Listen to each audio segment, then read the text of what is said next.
Bapak tahu membedakan antara madu yang asli dengan yang palsu? Bapak tahu caranya? Caranya bawa ke rumah. Kalau istri mengamuk di rumah, pasti madu asli.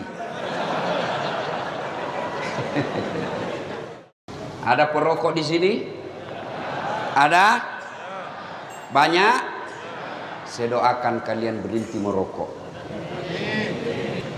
Apa hebatnya itu perokok? Coba kau lihat. Kalau kalian mengatakan rokok itu bagus, besok pagi panggil anakmu yang SD SMP, kau merokok bareng-bareng anakmu. Kalau kau bilang rokok bagus, ndak jalan otakku kalau ndak merokok, Ustaz. Bohong. Mana buktinya? Ramadan jalan di otakmu padahal kau tidak merokok siang hari. Itu perokok kayak beleng-beleng, bersandar-sandar. Itu aja dia kerja sampai 10 menit. Yang lebih parah kalau dia di toilet, keluar asap, dia isap, beleng-beleng. Saya doakan kalian berhenti merokok. Ibu-ibu, senang suamimu merokok? Dengar Pak, tidak senang dia, maka tabung uangmu harga rokok, simpan uangmu harga rokok, buka umroh, kita umroh bareng-bareng. Itu lebih manfaat daripada. Biar kau marah, saya mau pulang juga sebentar. Itulah api jenis pertama. Dibakar lagi 1000 tahun menjadi hitam. Inilah warnanya api neraka. Bayangkan, belum lagi dilihat. Allah bertanya, apa mereka pernah melihat api neraka? Tidak ya Allah. Hebatnya itu orang dalam masjid. Mereka belum pernah nampak api neraka. Mereka belum pernah melihat neraka secara nyata. Dia sudah meminta supaya mereka tidak dimasukkan api neraka. Apalagi nanti kalau dia sudah lihat api neraka. Itu neraka paling ringan kata Nabi. Diletakkan kerikilnya neraka di kakinya, saking panasnya mendidih sampai ke otaknya. Yang paling ringan. Tapi anak muda biasa kalau kita cerita neraka, dia bilang, sudahlah kayak kau datang aja dari neraka Ustaz. Dia cari kau nanti malaikat, dia putar godamnya. Itu godamnya penjaga neraka 7 kali beratnya dunia dan isinya baru sama. Kalau dihantam 1 kali, tak lempar 7 tahun baru sampai. Dia bilang anak mahasiswaku, enak dong bisa main game dulu. Oh itu kalau di dunia, kalau di akhirat di blender kok. Nah, lalu Allah bertanya lagi, apalagi yang mereka minta? Ya Allah, masukkan kami dalam surga. Allah bertanya, mereka pernah lihat surga? Tentu tidak ya Allah. Bapak-bapak pernah lihat surga? Surga belum pernah kita rasa, belum pernah kita bayangkan. Apa yang Bapak bayangkan kalau Al-Quran berbicara tentang surga yang di dalamnya mengalir sungai yang terbuat dari susu? Jangan kau susu, bayangkan susu yang ada di rumahmu. Tidak seperti itu. Kalau Allah berkata madu di dalamnya, jangan kau bayangkan madu yang ada di rumah. Bapak tahu membedakan antara madu yang asli dengan yang palsu? Bapak tahu caranya? Caranya bawa ke rumah. Kalau istri mengamuk di rumah, pasti madu asli. Ibu-ibu terancam malam ini. Ibu-ibu mau cepat masuk surga? Tidak ada jawab dia Pak. Mau ibu? Tidak ada jawab Pak. Silahkan suamimu kawin lagi. Dia bilang ibu-ibu banyak jalan menuju surga. Memang banyak tapi macet. Ini jalur pintas. Pernah dengar cerita penghuni surga sama penghuni neraka? Belum? SMS-anlah penghuni surga sama penghuni neraka. Dia bilang penghuni surga, bagaimana kabarmu di situ bro? Dia bilang, tidak ada enaknya di sini. Di blender terus kita. Siang malam tidak ada kesempatan untuk ngaso. Waduh, dia bilang banyak artis, dia bilang sudah hancur semua mukanya. Lalu penghuni surga, penghuni neraka berkata, kamu bagaimana kabarmu di surga? Alhamdulillah, kami nyaman di sini. Dia bilang penghuni neraka, bolehkah kami jalan-jalan ke situ? Dia bilang boleh aja. Tapi bagaimana caranya? Penghuni neraka kan kreatif. Dia bilang gampang. Kami dari neraka bikin surga, kamu juga dari neraka bikin jembatan, kami dari neraka bikin jembatan, kamu dari surga bikin jembatan. Sama-sama kita bikin jembatan, ketemu di tengah. Setuju? Setuju. Lelang proyek. Keluar pemenang tender. Waktu pekerjaan 3 hari. Hari pertama jembatan dari neraka sudah selesai 50%. Hari kedua tuntas 70%. Hari ketiga selesai efektif dan efisien. Sementara jembatan dari neraka surga belum juga mulai. Lihat, kenapa ini jembatan dari surga belum mulai? Kita sudah sampai di sini. Teriaklah penghuni dari neraka, "Oi bos, kenapa itu jembatan belum kau mulai? Kami sudah sampai di tengah sesuai perjanjian. Bagaimana proyekmu? Kenapa belum mulai?" Dari surga terdengar suara, "Bagaimana mau dimulai? Kontraktor, pengawas, panitia, pemborong ada semua di situ."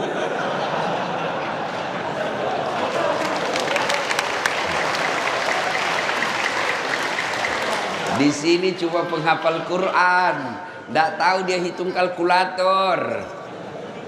Ini biasa di kantor bupati banyak begini. Kontraktor, hati-hati kok. Kau bisa tipu akali Pak Bupati. Kamu bisa tidak dapat sama polisi. Bisa kau sogok penegak hukum, tapi demi Allah kau tidak akan pernah bisa sogok malaikat. Kau kira kau bisa lepas dari pengadilan malaikat? Mentang-mentang kau pejabat mati tembak salvo 17 kali tembakan, dek, kau kira malaikat mundur? Tambah maju malaikat. Hati-hati. Biasanya yang banyak begitu tim sukses.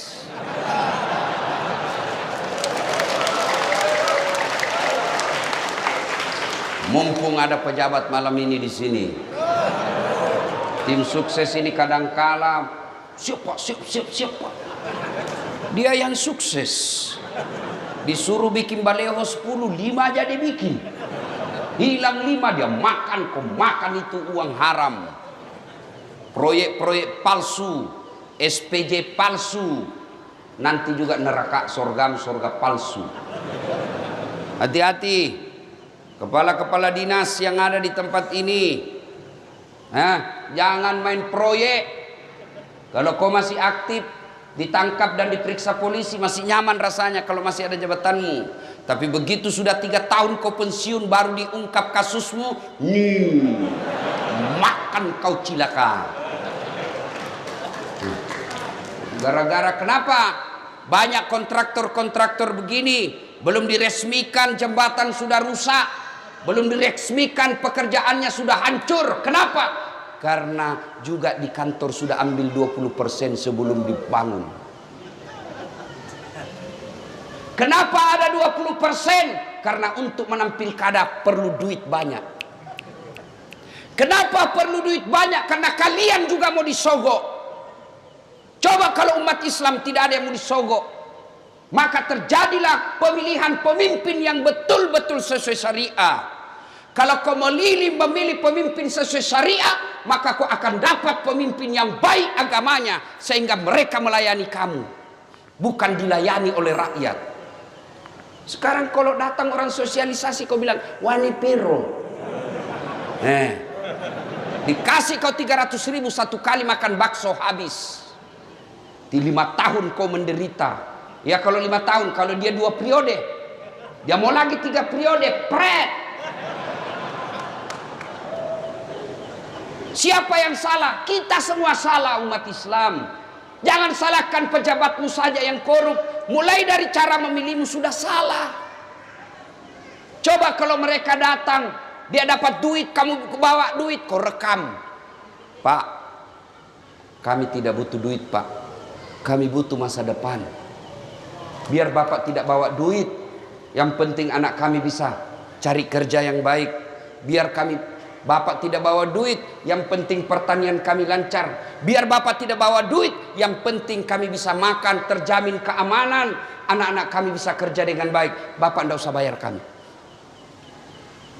Tapi begitu kau minta 500.000, habis dalam 2 hari, dia tipulah kau 5 hari. Belum diresmikan proyeknya sudah hancur. Dan ketika hancur jembatan, kamu sendiri yang rugi. Ya? Nanti kalau pilkada jangan lagi minta-minta duit. Kalian juga calon pemimpin, jangan kau sogok rakyatmu. Coba kalau tidak ada money politik. Adik-adik kita yang sekolah ke Jawa, sekolah ke Sulawesi, mereka menjadi sarjana pertanian, mereka menjadi sarjana perikanan, mereka menjadi sarjana kelautan, mereka kembali ke Lombok, mereka kembali ke pulaunya, dia terapkan ilmunya, setelah jadi pejabat, dia pejabat cerdas karena memang dia punya kompetensi di situ. Jadi anggota DPR yang kompeten, tidak mendatangkan uang, mengandalkan uang saja. Maka lihatlah sekarang kita. Jadi anggota dewan tidak tahu persoalan. Kenapa? Karena dia hanya banyak duitnya. Ada anggota dewan di sini? Ada? Ada? Banyak? Tidak ada yang hadir saya lihat. Coba kalau dicoblos, datang semua itu. Pakai songkok, pakai gamis, siap membela rakyat. Dia pasang fotonya di pinggir jalan, terbalik kepalanya. Dia bilang siap jungkir balik untuk rakyat. Pret! Begitu terpilih hilang, tidak pernah ketemu lagi kita. Dia ganti nomor HP-nya. Banyak di sini? Banyak di kabupaten ini? Kau salah, kenapa kau pilih? Lanjut kisah. Ya Allah, masukkan kami ke surga. Lalu Allah bertanya, apa mereka pernah melihat surga? Tidak. Kau lihat itu hambaku yang ada di masjid. Luar biasa imannya kepadaku. Mereka belum pernah lihat surga, dia sudah meminta dimasukkan ke dalam surga. Bagaimana lagi nanti ketika mereka melihat surga? Pasti mereka sangat menginginkannya. Lalu Allah sampaikan kepada seluruh malaikat, hai malaikat, ketahuilah bahwa aku telah mengampuni dosa-dosa mereka yang hadir di tempat itu sebelum mereka meninggalkan tempatnya. Allahu Akbar. Jadi ternyata pengajian seperti ini bukan sekedar dengar ceramah, tapi pengajian seperti ini menghapus dosa dan kesalahan yang pernah kita lakukan. Itulah sebabnya kita mengucapkan Alhamdulillahi Rabbil Alamin. Ketemu Ustadz Dasat, kecewa bos. Apa hebatnya Dasat? Kecil, ceper, kurus. Ada yang tidak enak kalau saya ketemu. Ternyata kecil aja aslinya. Ibu-ibu lebih parah. Dia bilang, itu juga bajunya waktu di YouTube. Alhamdulillah. Itulah sebabnya setiap ada pertemuan, Pak Bupati tadi mengucapkan Alhamdulillahirabbil alamin. Setiap ada pembicara pasti Alhamdulillahirabbil alamin. Kenapa? Pertemuan pengajian begini menghapuskan dosa-dosa. Dan hebatnya lagi, kita bersyukur karena kita punya iman. Ada orang, bapaknya Nabi, anaknya tidak dapat hidayah. Kafir dia. Siapa? Nabi Nuh. Ada orang, anaknya Nabi, bapaknya jadi pengkhianat. Siapa? Ibrahim alaihissalam. Ada orang, suaminya Nabi, istrinya tidak dapat hidayah, kafir, Nabi Lut. Ada orang, paman Nabi, tidak beriman kepada Allah, tidak dapat hidayah, tidak beriman kepada Allah. Siapa? Abu Lahab dan istrinya. Bahkan Quran mengatakan, celakalah Abu Lahab dan istrinya. Kita alhamdulillah di Lombok, bukan kemanakan Nabi, bukan bapak Nabi, bukan istri Nabi, bukan suami Nabi, bukan paman Nabi. alhamdulillah kita beriman kepada Allah Subhanahu wa taala. Itulah sebabnya kita alhamdulillahirabbil alamin. Belum lagi ada yang berkata, tapi kan kami miskin Ustaz, tapi kan kami susah cari kerja, tapi kan kami tidak punya harta. Harta kita sesungguhnya paling mahal fi ahsani taqwim. Nih badan kita yang sangat sehat. Bapak, Pak, mau saya kasih hadiah handphone gratis, iPhone 13 512 giga gratis. Mau? Betul, angkat tangannya mau. Oke, tapi begitu saya kasih kau langsung tuli. Mau kok? Mau? Untuk apa handphone kalau sudah tuli? Halo? Hei, rusak lagi nih HP. Halo? Hei, halo? Bukan HP rusak, telingamu yang masalah. Coba. Dan hebatnya lagi Allah kasih kita ini telinga, 2 pasang, tempatnya sangat spesial. Apakah pernah Bapak bayangkan bagaimana seandainya telingamu satu di bawah ketek? Halo? Ya, kok di mana? Satu lagi di bawah pantat. Halo? Alhamdulillah. Dan hebatnya lagi di telinga, dia bisa bedakan mana bunyi handphone, mana bunyi kentut. Dan tidak pernah kursus. Apa pernah kalian kursus membedakan bunyi? Allah sertakan cara membedakan mana gelas jatuh, mana piring jatuh tanpa kau lihat. Ini saya baru 2 hari bermasalah, saya rasa telinga saya karena terlalu banyak terbang, selalu mendengung. Baru 2 hari. Saya bersyukur. Ternyata ada nikmat Allah yang saya abaikan selama ini. Nikmat ini telinga yang tidak sakit. Coba ini telinga. Kalau suruh bayar Pak, berapa mahalnya? Mau lagi saya kasih Pak. Handphone 4 kameranya. 4 kameranya Pak. Bapak-bapak yang sudah tua, untuk apa kau beli handphone mahal-mahal 4 kameranya? Nah cuma 1 istrimu.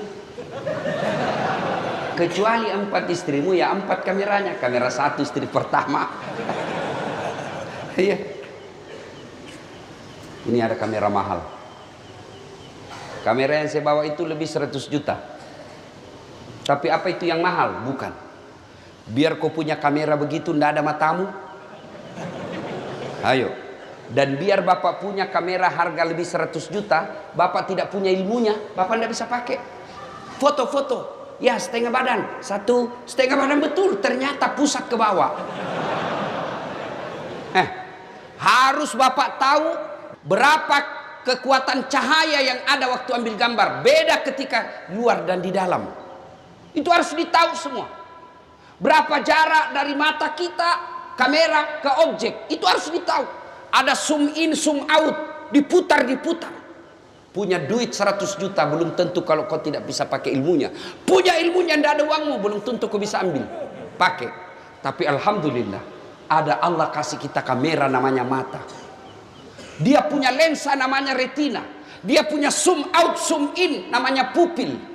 Dan hebatnya mata kita Allah sertakan yang namanya sensor. Dia bisa bedakan mana istri, mana tetangga.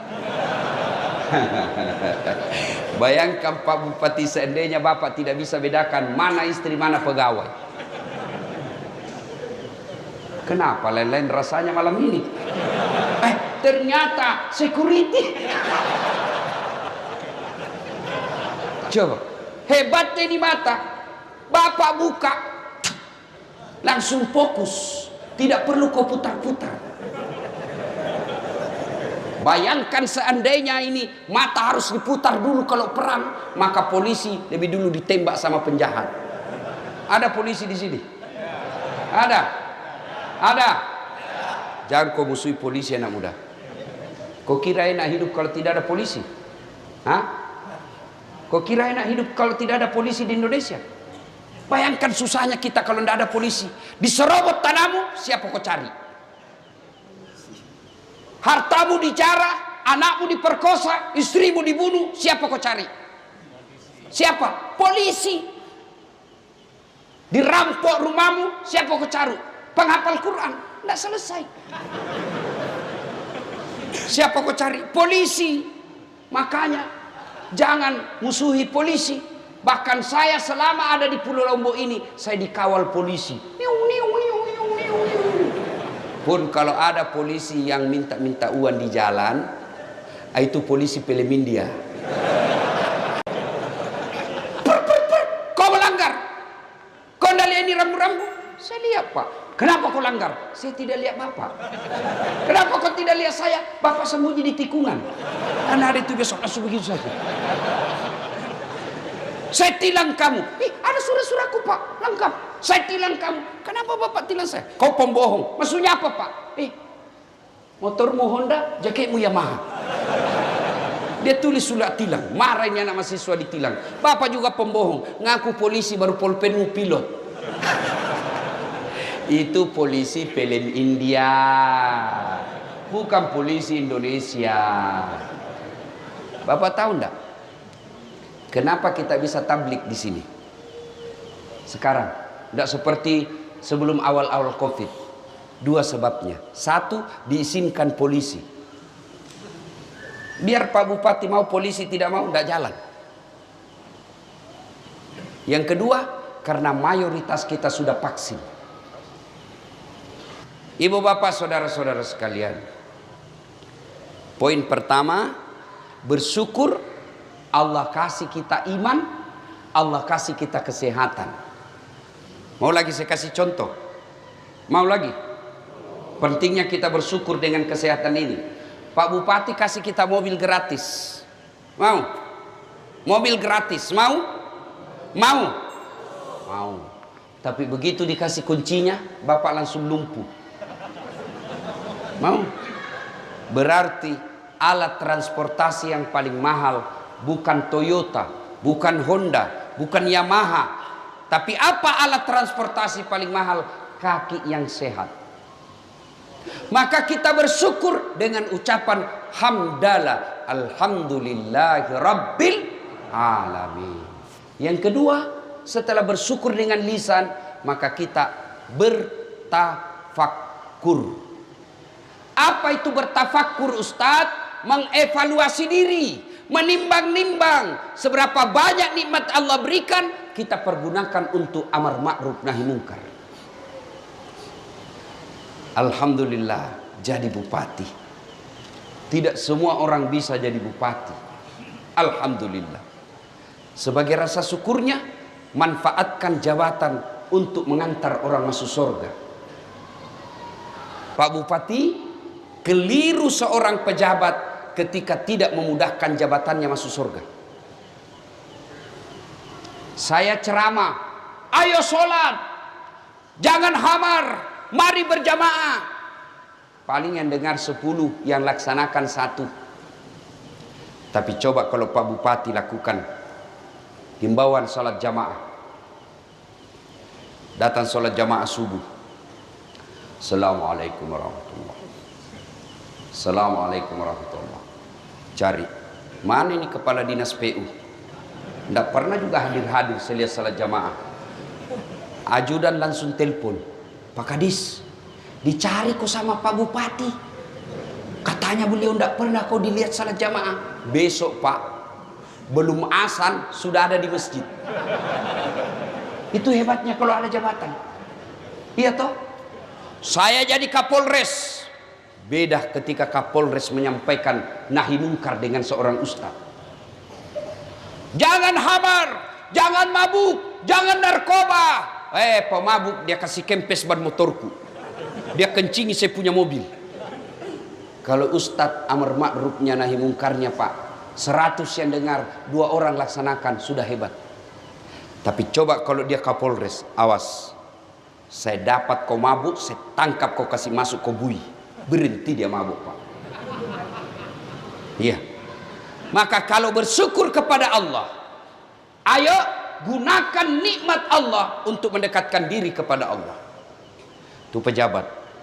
Kalian dia diberi nikmat ustadz, punya ilmu, syukuri dengan cara apa? gunakan ilmu itu mengajak orang untuk amar ma'ruf nahi munkar. Mendakwah, dakwalah yang rahmatan lil alamin. Dakwah yang diajarkan leluhur tuan-tuan guru kita yang ada di Lombok. Zaman dulu tuan-tuan guru kita yang ada dari Lombok ini tidak ada mendakwah dengan memaki dan mengkafir-kafirkan orang. Sekarang anak-anak baru belajar agama 3 minggu, belajarnya di laptop, hadisnya baru 4. Wish, rasa-rasanya dia panitia hari kiamat. Ada kan yang begitu? Ada. Maulid haram, bid'ah, tidak ada pada zaman Nabi. Kenapa zaman Nabi tidak ada maulid?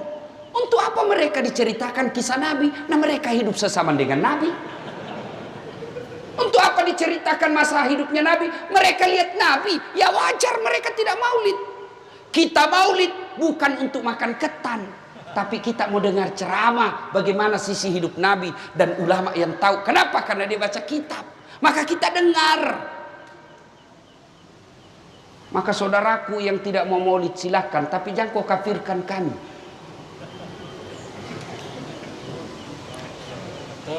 Barasanji, tahlilan, haram, masuk neraka. Bos, kamu pegang kunci neraka. Kalau kau tidak mau takziah, tidak mau tahlilan, silahkan, kami juga tidak kafirkan kamu. Tapi mari saling menghormati. Adik-adikku yang hijrah kalian, makin banyak ustadz kau dengar makin bagus. Hanya satu kau dengar ceramah, sempit wawasanmu. Maka saya selalu diajak, ustadz ini kan sudah banyak penontonnya, pengikutnya. Pak Bupati, penonton saya di YouTube sekarang 198 juta. Dalam bulan ini mungkin sudah 200 juta. Maka orang minta, ustadz bikin sahabat Ustadz Das'at Latif. Jangan, semua sahabat saya. Kalau ada sahabat Das'at berarti ada bukan sahabat saya. Semua sahabat, orang kafir, orang tidak beragama sekalipun sahabat saya. Bahkan artis pun. Dengar gitu kata. Semua sahabat kita. Kalau kita milih-milih ustadz, dan kalian ketika dengar dakwah, selesai ustadz ini dengar, selesai ustadz ini dengar, selesai dengar ini, jangan kau jadi hakim dewan yuri. Kalau ustadz Das'at ceramah nyaman, enak biar 2 jam. Tapi kalau ustadz itu ngantuk. Jangan, amalkan ilmunya. Jangan kau banding-bandingkan gurumu. Amalkan saja. Makin banyak guru kau dengar makin bagus. Makin banyak kitab kamu baca makin enak. Jangan sempit hanya satu. Ketika kau dengar ini, oh menurut ustadz ini begini, menurut ustadz ini begini, menurut ustadz ini begini. Setelah itu silahkan kau sholat istikharah. Setelah itu lakukan apa kau yakini benar tanpa kau salahkan orang lain. Coba Imam Syafi'i mengajarkan kunut ketika subuh. Punya murid namanya Imam Ahmad. Ketika Imam Ahmad pergi ziarah kubur ke makamnya Imam Syafi'i, Imam Ahmad kunut. Diprotes sama muridnya. Ya Imam, Anda mengajarkan tidak kunut. Kenapa kau kunut? Kata Imam Ahmad, saya menghargai pendapatnya Imam Syafi'i. Kalian bukan imam. Kalian tidak hafal hadis ribuan. Baru orang sampingmu tidak kunut. Kunut. Pret. Ya. Mari menyikapi perbedaan pendapat dengan saling menghormati. Aman. Ya. Ya. Kita dulu waktu kecil kalau ada orang Allahu Akbar kunut di samping kita, paling kita bilang dalam hati Muhammadiyah. Selesai. Itu. Nah, Bapak saudara-saudara sekalian, nah, mari gunakan ilmu untuk mengajak kepada kebaikan. Dakwakanlah apa yang kalian tahu. Dan ketika dakwah itu diamalkan orang, ilmu yang kita miliki diamalkan orang, maka selama ilmu itu diamalkan, kita dapat kiriman amal pahala meskipun kita sudah dikubur. Itu yang kita yakini sebagai amal jariah. Sebagai syukur lagi, Allah kasih hidayah, Allah kasih iman, Allah kasih kesehatan. Apa syukur kita? Gunakan kesehatan itu untuk datang ke masjid. Alhamdulillah, di mana-mana saya ceramah di Lombok, selalu penuh jamaah. Apalagi kalau subuh, penuh masjid sampai di luar, tidak ada di dalam. Yang ada di dalam orang tua sudah pensiun, lomba batu.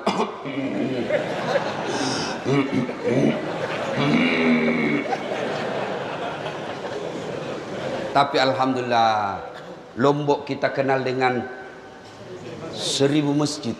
Saya yakin istilah itu tidak tepat, karena di Lombok lebih dari 1000 masjid. Tapi untuk apa ada masjid 1000 kalau sepi dari pengunjung? Masjid tidak masuk surga, penghuninya dan jamaahnya yang masuk surga. Kenapa orang malas ke masjid? Satu, karena dia tidak lihat pahalanya. Coba kalau Pak Bupati umumkan, siapa yang datang sholat berjamaah subuh diberikan pembeli beras 200.000, kuota 100.000. Saya yakin sholat subuh 4:30, jam 3 sudah penuh masjid. Kenapa? Karena dia lihat pahalanya. Yang kedua, kenapa orang malas berjamaah ke masjid? Yang kedua, karena dia tidak tahu pahalanya. Coba kalau semua dia tahu pahalanya, maka Nabi katakan, andai saja kau tahu dan kau lihat pahala salat jamaah subuh, maka kau akan datang ke masjid meskipun engkau dalam keadaan merangkak. Coba bayangkan, andai saja kau lihat dan kau tahu pahala salat subuh, kata Nabi, kau akan merangkak datang ke masjid. Begitu hebatnya. Tapi karena kita tidak tahu dan tidak melihat, maka kita malas jamaah ke masjid. Apa keutamaan salat jamaah? Satu, kalau bapak wudhu dulu, dan memang itu lebih utama, lalu dia pakai baju yang diridai Allah, yang halal, yang bersih, lalu dia pakai parfum, melangkah kaki kanannya, kata Nabi, catat 1 pahala, melangkah kaki kiri, gugur dosa kecilnya. Jadi kalau rumah bapak 300.000, 300 meter dari sini, PP 600 meter. Berapa langkah kaki? Kaki kanan 1 pahala, kaki kiri hapus dosanya. Bayangkan Pak, 600 meter, berapa langkah kaki itu? Apalagi kalau bapak melangkahnya kecil. Ya toh, mutar naik dulu di sini, turun lagi, naik lagi, turun lagi, sampai ditunggu komat. Naik turun, naik turun, naik turun. Pas tiba jamaah, beleng-beleng. 2,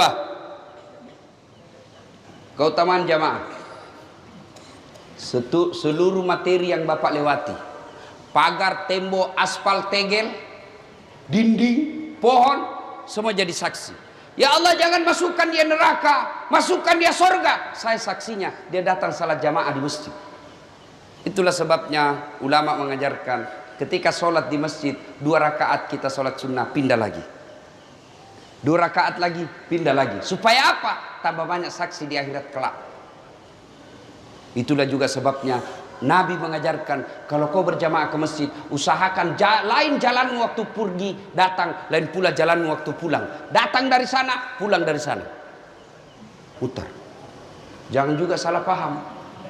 Teman-teman dengar ini, dia ke pasar dulu, ke terminal, sampai di sini sudah selesai berjamaah.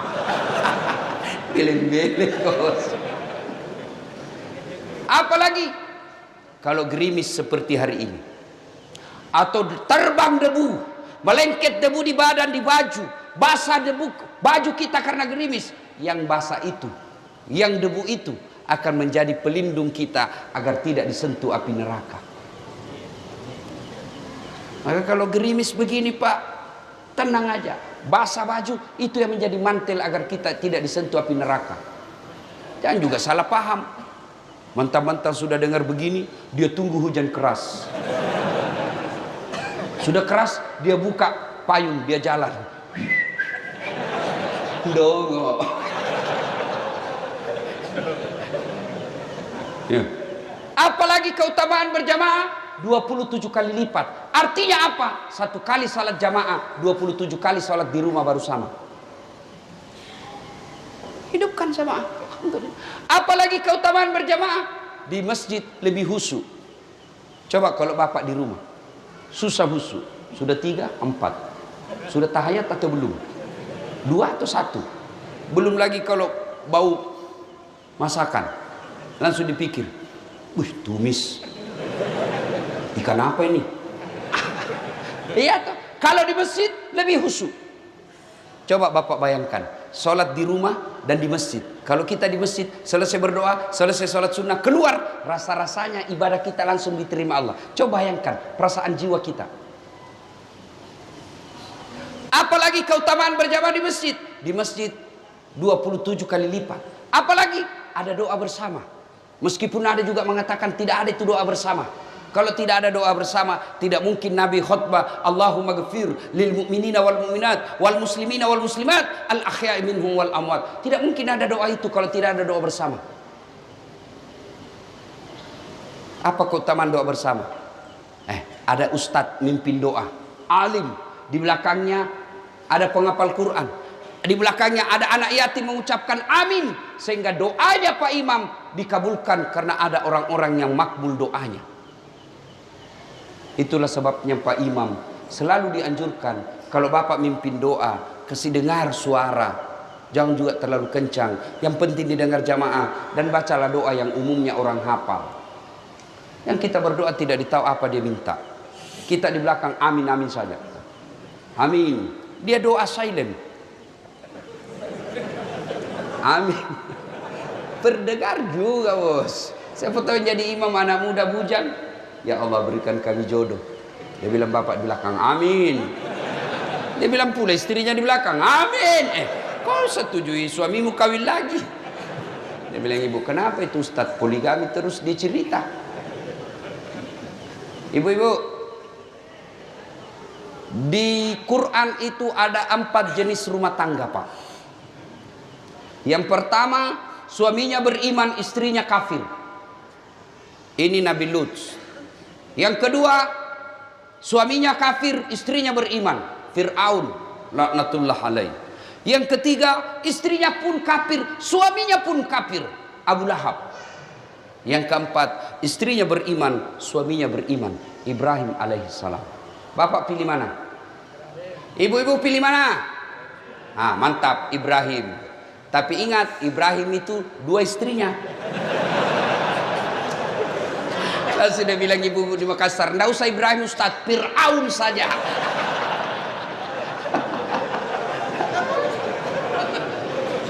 Ayo. Nah, apalagi penyebab orang malas berjamaah ke masjid? 3, manajemen masjid tidak bagus. Apa disebut manajemen masjid tidak bagus? Ya, kita lihatlah itu masjid. Karpetnya sudah 7 kali lebaran tidak pernah diganti. Begitu kita sujud, wih banyak pula semut. Bengkak kita punya jidat. Masih baik kalau jidat Pak, biasa bibir. Mic-nya sudah takbir Allahu Akbar langsung story. Mau diperbaiki, kita sudah takbir, terpaksa ditunggu sampai selesai sholat Pak. Kau ketawa karena pernah semua kau alami toh. Apalagi dapat lagi penceramah dari mulai salam pertama sampai terakhir neraka terus dia cerita Pak. Ditusuk pantatmu, ditusuk 2 digunting kamu. Dia bilang anak muda, jawab kau pebisnis, bikin takut-takut saja itu Pak Ustaz. Iya toh? Dapat lagi apa Pak? Muadzinnya, orang tua sudah pensiun, sesak napas.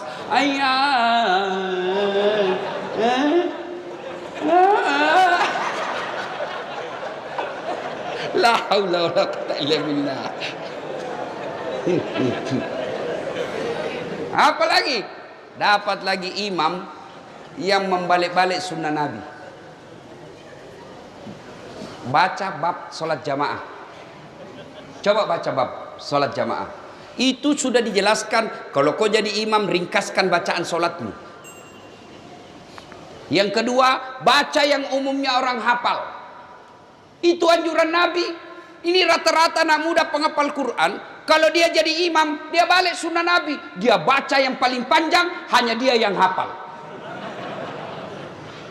Kenapa dianjurkan ringkaskan? Kan di belakang ini kan macam-macam. Ada orang tua yang rematik, tidak bisa lama berdiri.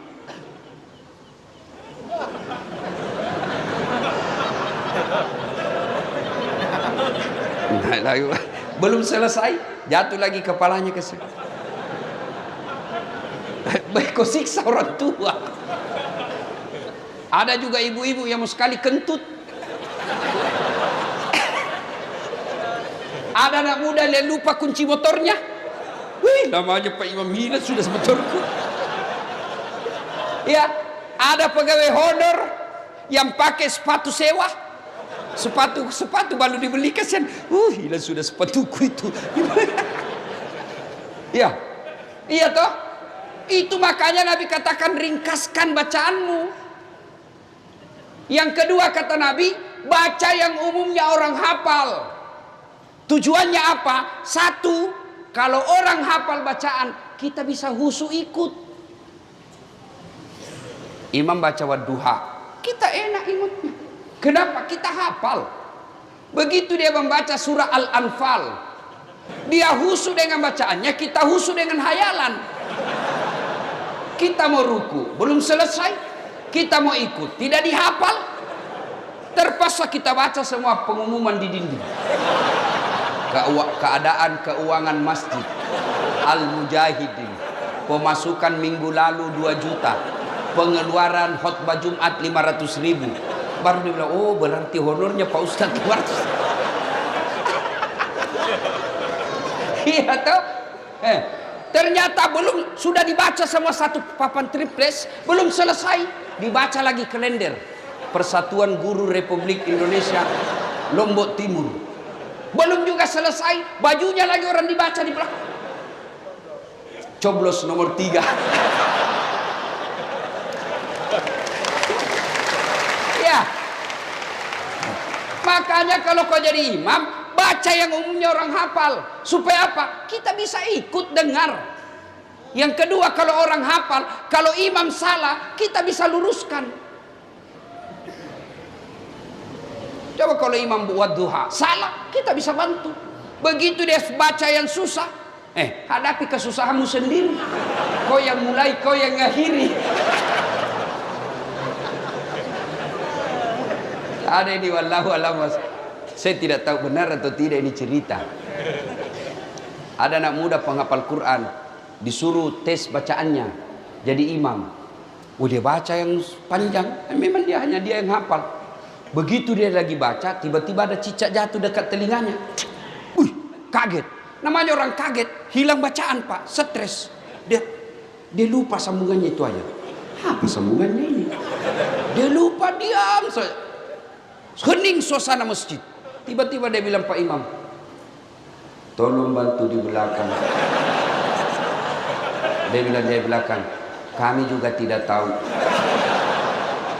Tiba-tiba ada anak muda dakal berteriak, dia bilang, kalau begitu ya sudah, Allahu Akbar. Kau kira rapat DPR? Siapa salah? Siapa salah? Imam. Saya pernah juga alami Pak, waktu saya masih SD di kampung. Imam sujud, lama sekali sujud. Kenapa ini Pak Imam lama sekali sujud? Kok lama, tidak sepertinya biasa. Lama betul. Tiba-tiba ada kawan saya, dia angkat kepalanya, teriak, wih, hilang imam. Ternyata Pak Imam keluar dari samping Pak. Kacau, bubar sholat. Selesai sholat ditanya, Pak Imam, kenapa kau tinggalkan syaf? Dia bilang, saya kentut nak. Lain kali kalau kau kentut, kasih bangun dulu kita supaya kau dilihat. Dia bilang, sengaja, saya malu kau lihat. Siapa salah? Siapa salah? Imam. Maka hati-hati milih imam. Jadi makmum siapa saja boleh jadi makmum. Jadi jamaah siapa saja, mulai orang paling alim sampai orang paling goblok boleh jadi makmum. Tapi jadi imam tidak boleh. Kenapa? Salah imam, hancur sejak kita. Maka kalau ada pemilihan imam, pemilihan presiden, pemilihan bupati, anggota DPR, hati-hati. Salah kau milih pemimpin, salah hidupmu. Dan juga jadi makmum, tahu juga etika. Kalau kau jadi makmum, Nabi katakan, kalau kau pergi berjamaah, sikat gigi pakai parfum. Itu tujuannya apa? Agar itu adab kau pelihara. Kenapa disuruh pakai parfum? Karena kita akan berdekatan dengan orang lain. Supaya apa? Bau badanmu tidak mengganggu sholatnya orang lain. Adab. Kenapa disuruh sikat gigi? Adab. Supaya bau mulutmu tidak mengganggu konsentrasinya orang di sampingmu. Bayangkan tadi malam kau makan udang dengan pete tumis. Kau tidak sikat gigi tidur. Lama di dalam mulut. Tiba-tiba kau datang sholat subuh, temanmu balik, assalamualaikum, kau juga balik dan menguap. Sampai mati dia ingat terus bau mulutmu. Itu semua adab. Ada juga kita kalau datang berjamaah seolah dia yang paling alim dalam masjid, seolah dia yang paling hebat dalam masjid. Mulai takbir dia ganggu sudah kita, Pak. Allah.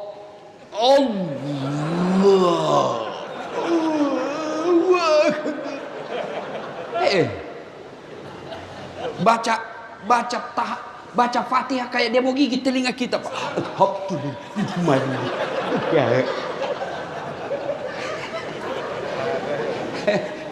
Ada lagi yang bikin bingung saya, Pak. Itu kaki dikasih pindah jadi dikasih pindah.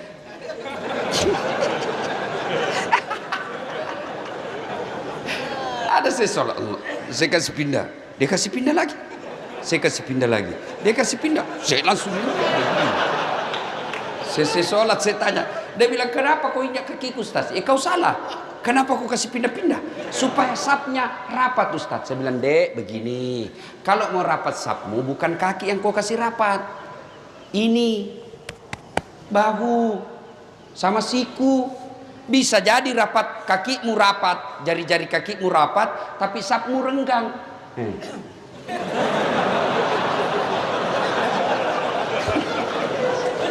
Saya biasa ketawa Pak Bupati, kasih pindah-pindah lagi, pindah lagi. Jelas? Ya? Itu pentingnya adab dalam Islam. Puncak dari semua ilmu, adab. Jangan sampai Bapak hebat baca fikih, hebat baca tasawuf, hebat baca fikih hadis, menghafal beberapa ayat, tapi Bapak tidak punya adab. Sesungguhnya ilmu yang paling tinggi adalah adab. Kenapa dulu orang tua kita mengajarkan kalau mengaji ambil dulu Quran, kita cium dulu?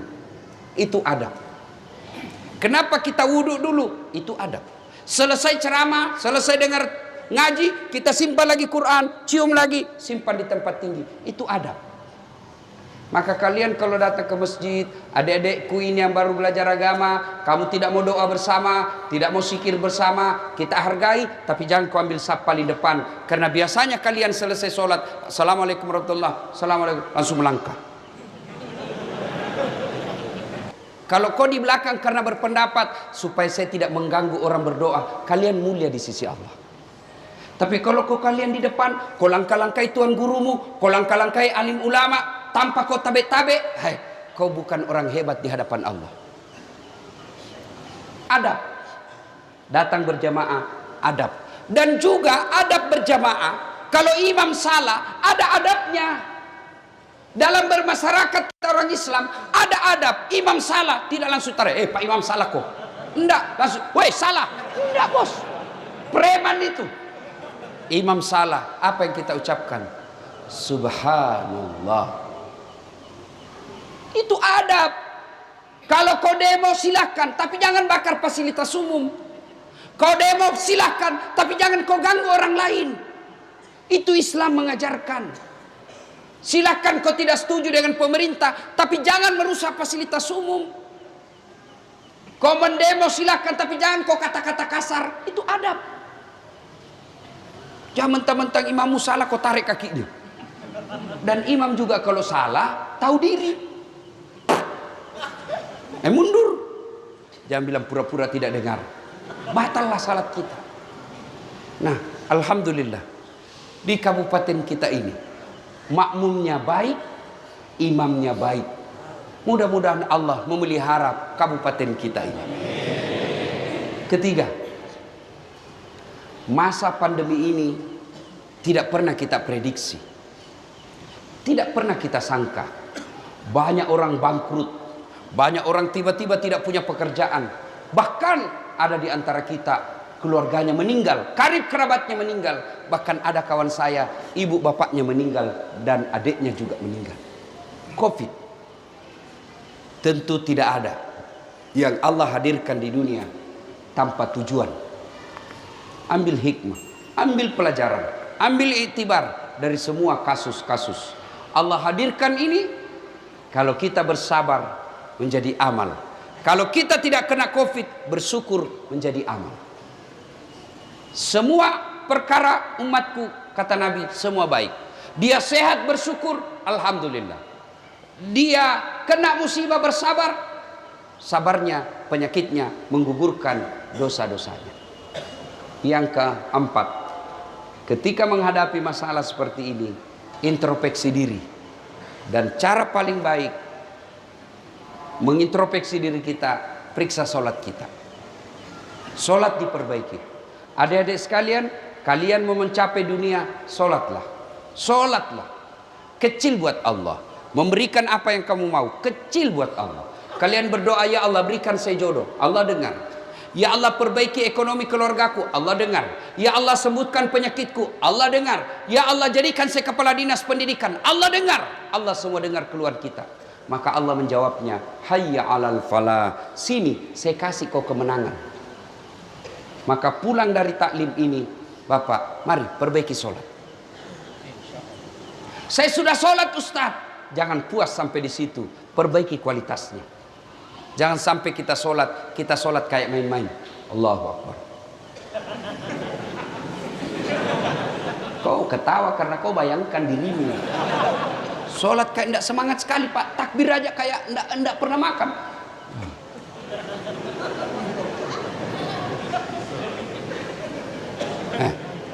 Ayo, bisa jadi itu penyebab hidupmu susah. Sholat, ada yang tanya, Ustaz, bagaimana sholat? Boleh tidak pakai celana dalam? Boleh, tapi bayangkan kalau Bapak ruku.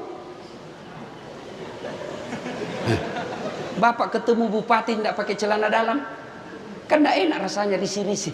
Ya Pak. Ayo, mari tingkatkan kualitas sholat kita. Perbaiki baju kita pakai menghadap kepada Allah. Dalam surah Al-Jum'ah pakai baju yang baik. Jangan sampai kita sholat itu juga baju mencuci, dipakai jual ikan, dipakai ke pasar, dipakai ke sawah, pakai main futsal, pakai tidur. Kau pakai lagi sholat. Ingat, ada dalam Al-Quran, fawailul lil musallin, celaka orang-orang yang sholat. Siapa? Mereka yang lalai dalam sholatnya. Siapa yang lalai dalam sholatnya? Mereka yang tidak memperhatikan rukun-rukunnya sholat, terutama ketika tumak nina. Apa itu tumak nina? Istirahat sejenak. Biasanya kita pakai dalam rukun itu, yaitu ketika kita selesai ruku, i'tidal, sujud. Ada orang itu tumanina. Misal, Allah, sami Allahu liman hamidah. Itu harus bernapas dulu sebentar, 1-2 kali bernapas, baru turun. Dan itu namanya istirahat sejenak. Tanganmu tidak banyak goyang. Sami Allahu liman hamidah. Jangan sami Allah.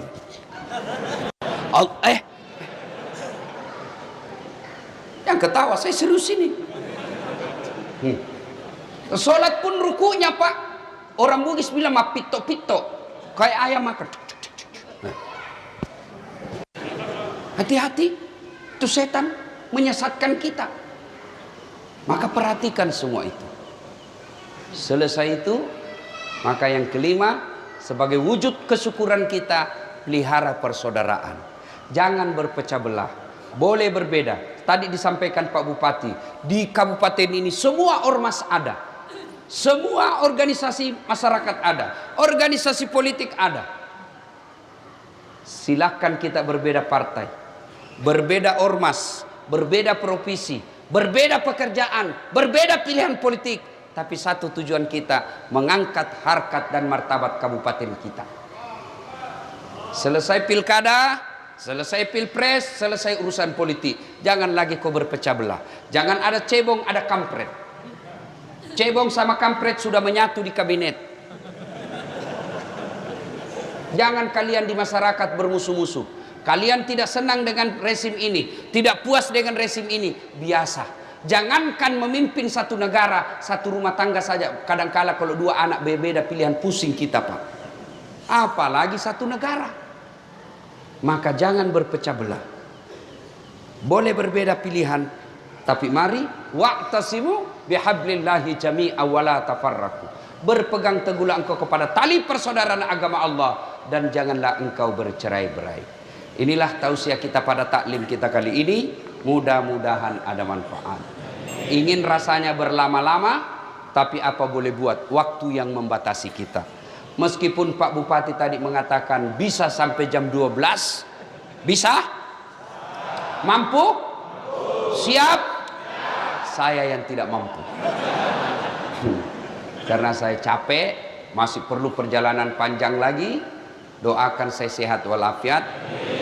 Mohon keikhlasannya membacakan suratul Fatihah, kesembuhan untuk telinga saya. Bisa ya? Nah, ila hadratin Nabi Mustafa Muhammad sallallahu alaihi wasallam. Summa hususil das'at latif. Al-Fatihah.